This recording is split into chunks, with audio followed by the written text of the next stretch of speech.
Lesson 75. God's got it. I teach myself this lesson every time, and I have to remind myself because things can change quite quickly for me, and if I am not aware, I will end up in the wrong direction. Whenever I start a new journey in my life and set a goal for myself, I am almost quick to want a result immediately in my heart. I know what I want from it, and I know it will take time, but somehow along the lines when things are not happening and I have invested a lot into it, I become impatient, and at this moment is where fear comes in and worries comes in my mind, questioning myself. What if I am not good enough? What if nothing really happens in the end? It is normal thoughts like this to come to you when you do not get immediate results, but think about it like a tree. When you plant a seed, it takes time to grow. You have to take good care of it if you plan to eat fruits from it.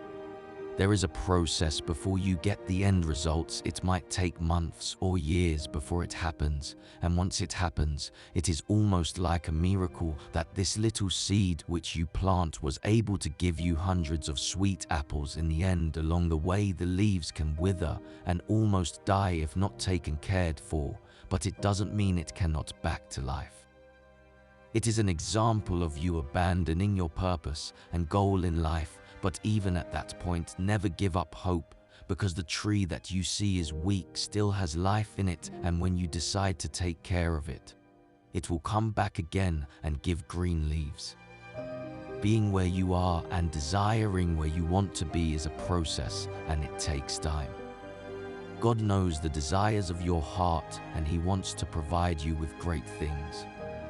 Psalms 37:4 says, "Delight yourself in God, and He will give you the desires of your heart." God has to come first in whatever you do. It is almost like your insurance policy that things can never go wrong if God is on the wheel.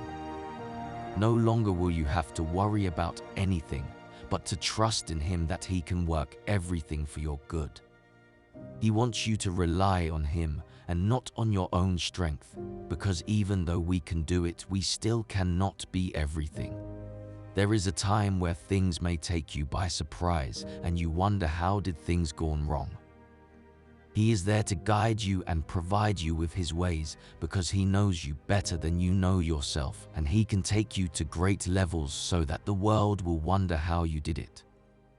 When Joshua was given the responsibility to take care of the Israelis from Moses, he was no leader, nor was he in any position to leadership before. But God told him one thing: be strong and courageous. Do not be afraid, for I am with you. He went on and conquered all the God's enemies and took His people to the land that they were promised by their forefathers. There was this one time when the Israelites were deceived by the Gibeonites, pretending they came from far, heard the wonders of God, and wanted to be part of it, which Joshua accepted, only to find out they were their neighbors. With all the greatness that he had this one time, he didn't consult God. It was his downfall, and they could not do anything to them because they already sworn to the Gibeonites. Our hearts need to be fully committed in order to keep our path focused and achieve great things God has for us. We fear things which never happen. We worry about our finances, kids and spouse. Even though these things matter, we can be able to accomplish everything and still enjoy our lives with no more fear, because we know that God is on our side and He's got everything under His control. Never give an opening to pride or to fear, because it is a slow fade. The more you give in to these things, the more it takes control over you, and the once strong person you desired to be is no more. Steadily plant your feet in the right direction. Be on God's side and let Him take care of the things you worry about, because He will never fail you.